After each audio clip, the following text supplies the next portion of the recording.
Hi everyone, welcome to Creative Chelsea. Today I'd like to share with you this beautiful card that I've made using the Forever Blossom stamp set that's found in the January through June mini catalog from Stampin'. So this card has some really fun techniques. We are using sponge daubers and then some water to remove the color. And we're doing that in two different ways. We've got a splattered look in the background, and then we're using it to add highlights to our flowers and leaves. So I'm gonna go ahead and show you how to do that now. Okay, so I've gone ahead and placed the large flowers on a larger block, and I'm using block E, and then we're gonna ink it up with some black ink.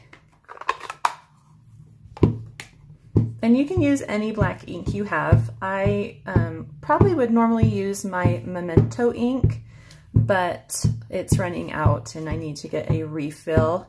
And so I'm just going to use this black ink. And then you're gonna stamp it on some white cardstock.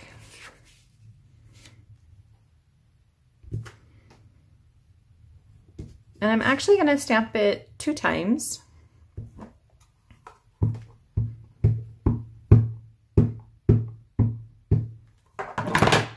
The reason for this is because I am using a black and white image behind my color image. And that's just because I wanted that little extra touch of black and white. I don't know if you can see it back here, just to kind of help the color one pop from the background.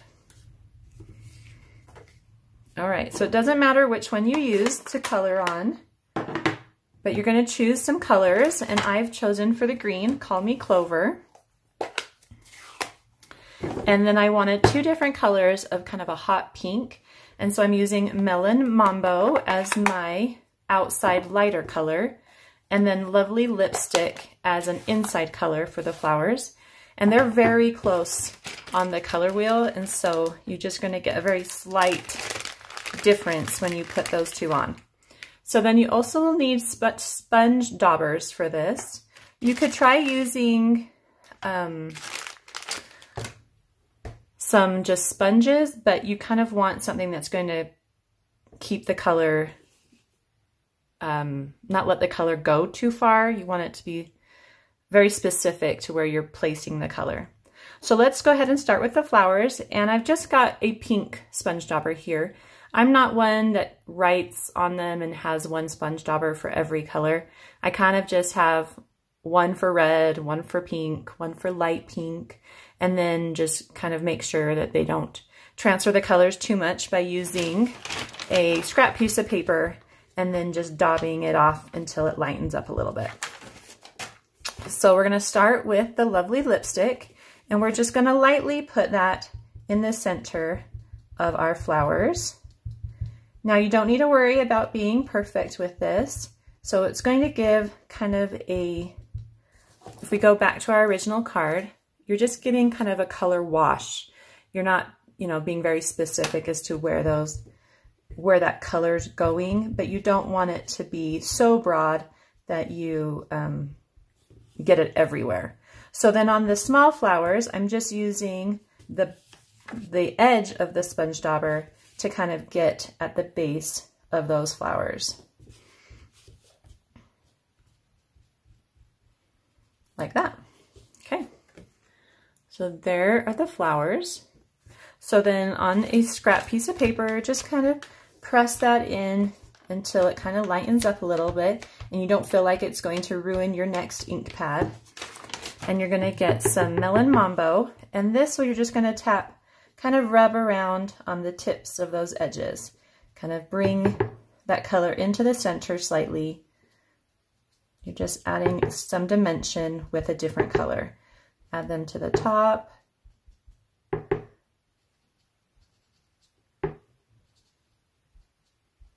Okay.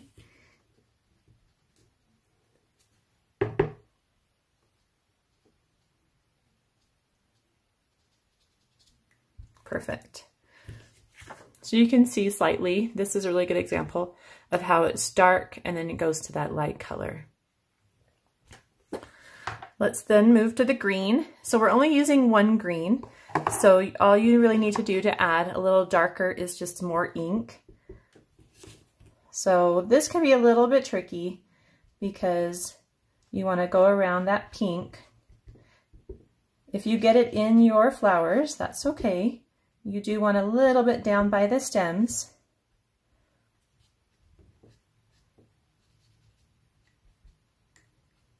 And then this set comes with some dies. So we are going to cut the flowers out using those dies.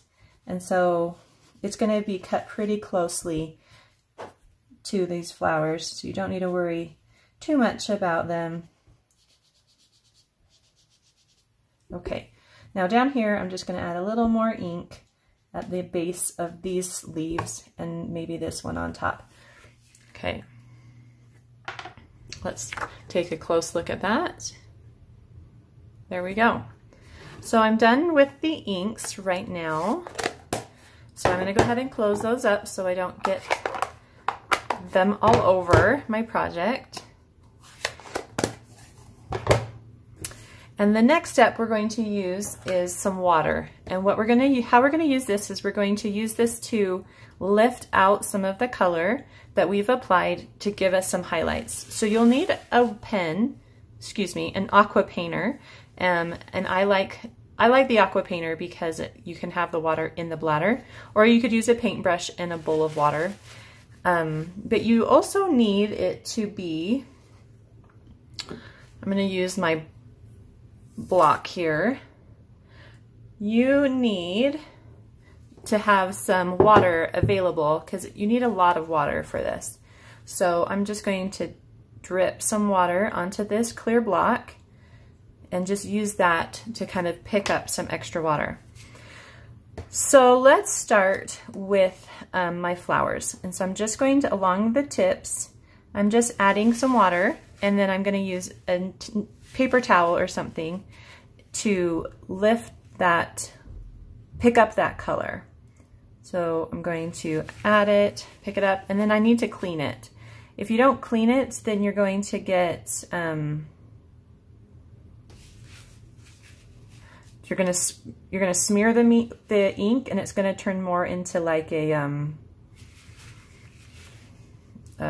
watercolor instead of this look of kind of sponged on color.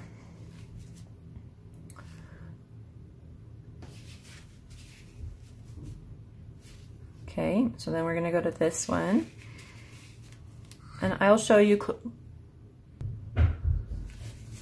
Okay, so what was I saying? I can't remember. My daughter came in and talked to me. But you can see we're picking up some of that color. And I'll show you a close-up in just a minute. If by chance you do get green on your flowers, this will kind of, here, I'll show you this one. Okay, so right there on that petal, we've got some green. So if I put water down, kind of smear it back and forth a little bit, and then pick it up, it kind of takes it away. You can tell that. Okay, so you can tell that that's happening, and we're getting some of that color removed. So you can see in that petal there that we've removed some colors from the edges, and in that petal there. So let's go ahead and do a little bit in these little buds up here. Just gonna do right up there at the tip. And then we're gonna do these other flowers. Just make sure you're using a lot of water. Don't be scared about the water. And then just move that color into that area that you are trying to lift the color up. And then make sure you've got your paper towel nearby, and then you can just quickly lift that color off of that area with the paper towel. So I'm going to add more water to my clear block. And you just do this over and over.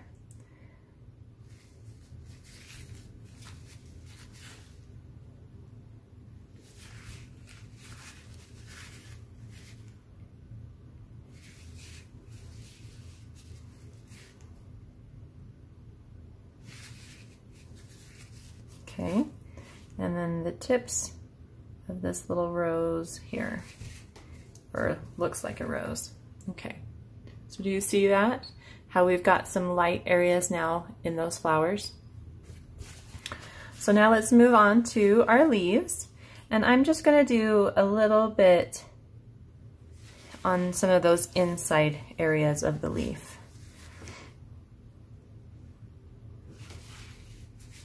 And the leaves for me are a little bit harder because they're smaller sections, and so I don't put as much water down, and so I don't get as much water or color picked up.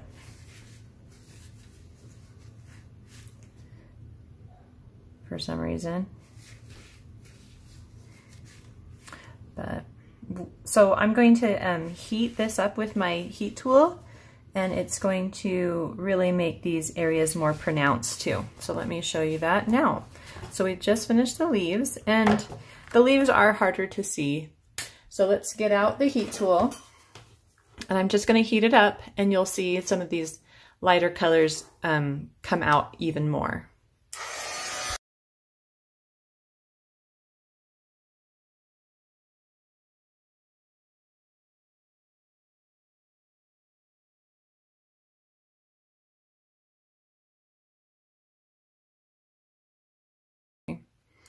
All right, so now that's all heated up. It really was pronounced in the flowers, and I can tell slightly that there's some lighter areas in the leaves. So now what we're going to do is we're going to take the coordinating dies, and we're going to cut out these flowers with the Big Shot. So I'm just going to line it up over my image and run it through the Big Shot, and then I'm going to do the same with the black and white.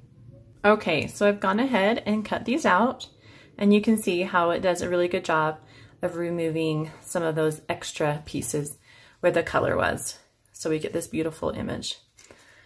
So the next thing we're going to do is we're going to use the same technique, and we're going to lift the color on the background. And we're going to do that with the Splatter Technique. So get another piece of white cardstock, and we're going to use Bermuda Bay and a sponge dauber. I'm going to grab a scrap piece of paper, and you're just going to get the ink all over the paper.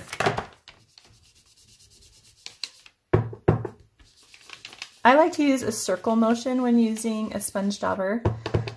I think this just helps it so you don't get too many lines, and it kind of makes for a smoother color.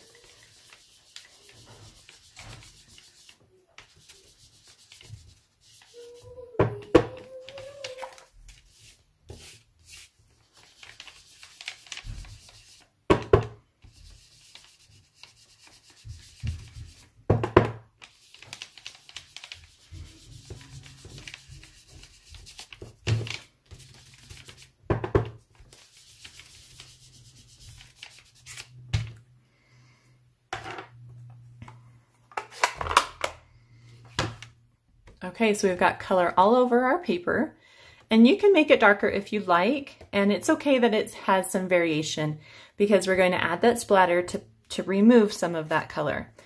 So when I do splatters with this technique, I want bigger droplets than what I can get with my aqua painter.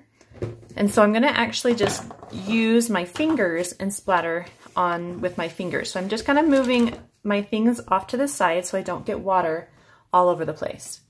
So I've got a bowl of water, and I'm just going to get my fingertips wet and then kind of splatter bigger drops onto that paper.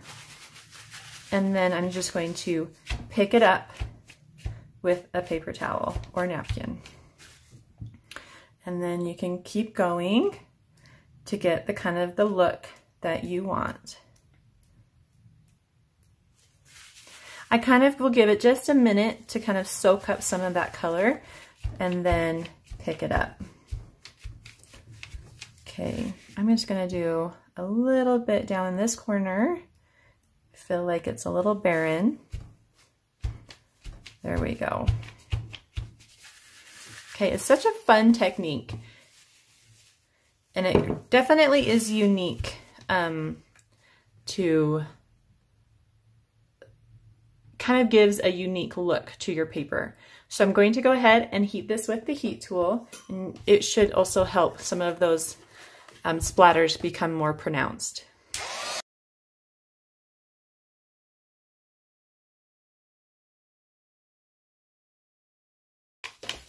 Okay, so can you see how that just picks up that color? It's really fun. Okay, so we've got that piece done, and our last stamping piece is the greeting, and we're just stamping that on black with some white embossing powder, and that just kind of helps pull in that black and white from the background.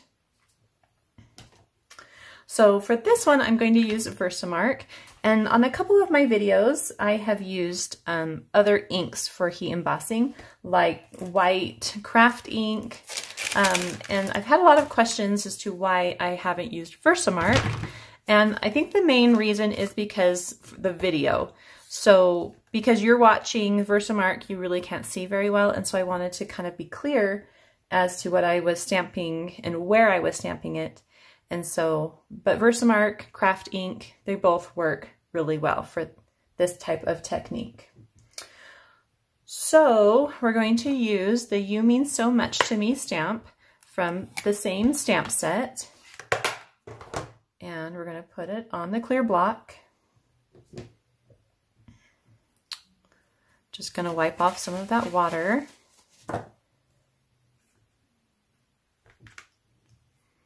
Okay, so I've already tested my stamp and I know that it stamps pretty straight. And so if you haven't done that, I always like to kind of test it. And what I do is I ink it up, and then on a grid paper like this one, I will stamp it so that it looks straight to me. And then when I lift it, I can see if it's straight or not and how I need to adjust my stamp. So go ahead and use Versamark or whatever ink you would like to use for heat embossing. And then you're going to just stamp it on here. I usually use the embossing buddy before I stamp when I'm heat embossing to keep the powder from sticking to my paper. But because it's black and embossing buddy has chalk in it and I want a nice crisp black, I'm going to use a dryer sheet. And I'm just going to I just kind of rub this on the paper, and it's just to help get that static off the paper so that I don't get a lot of powder stuck to the cardstock. All right, so I'm going to line this up and stamp. And I can see it. And then I'm going to bring it into my tray of white embossing powder, and I'm just going to add that powder to the greeting. And then if you have any of that powder that's left over, sometimes it's the edges, you can just use a little paintbrush, dry paintbrush, or your fingertips and try to get those extra little powders off.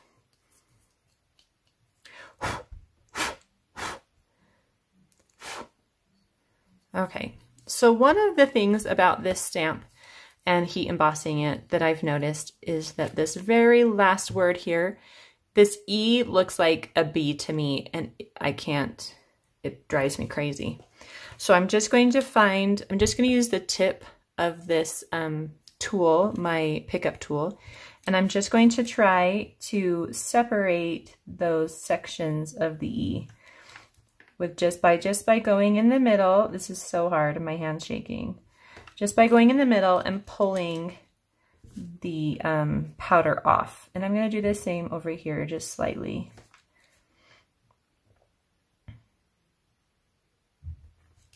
Okay. Okay, so this one wasn't as successful as that one. I think that one turned out better, but I don't know if you can tell. So let's go ahead and heat this up with our heat tool.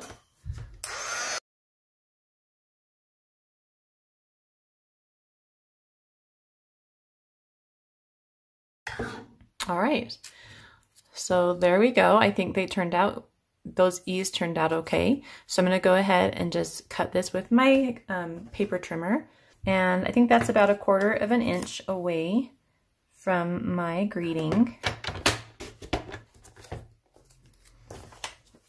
All right, so I've got all the stamping done, and there's just one last thing I need to do before I'm ready to assemble my card, and that is to add a little texture to my Blushing Bride cardstock.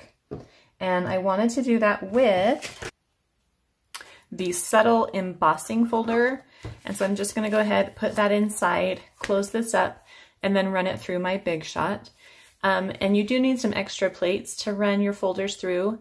And so if you have questions about that, go ahead and contact me and I'll send you the links to those extra plates.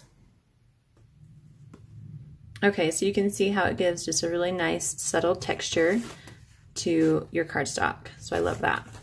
Okay, so now we're ready to add everything to our card.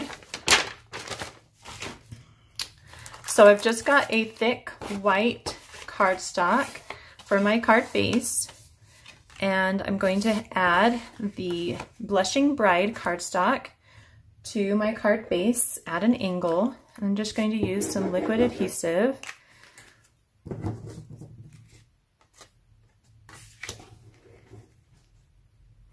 Just a slight angle. Make sure it doesn't come off your card base at all. Sometimes that liquid glue will make things move around. Go ahead and use a bone folder if you've got one laying around to smooth that glue down. And then I'm going to add some of this designer series paper. This comes from the Celebration catalog that is available in 2020. And so you can find a link to look at the items in that catalog below.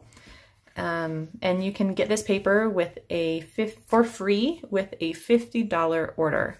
So I'm just going to add that as well.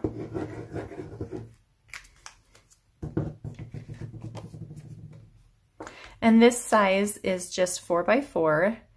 And you can see all the dimensions for the paper I've used in the description below. So go ahead and look for that.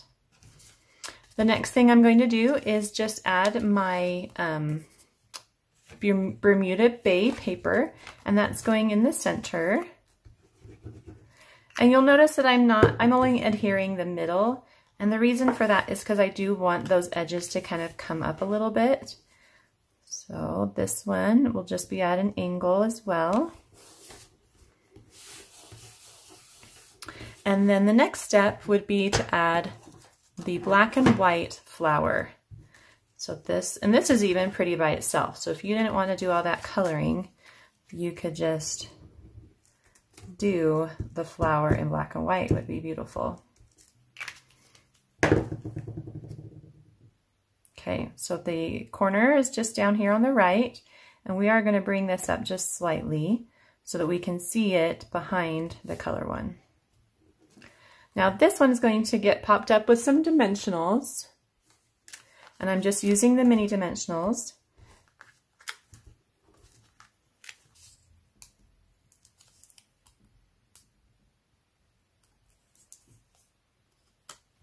And then you just want this to overlap slightly so that you can see a little bit of that black and white peeking out behind, just like that. Then your greeting is going to go down, and the greeting's kind of tricky. Actually, no, it's not. We're going to just put it with 2 dimensionals on the end and then a little dab of glue or snail in the middle so that it can attach itself to the flower here. So let's see, I've got some snail that I'll run here in the middle, and then a dimensional on each side.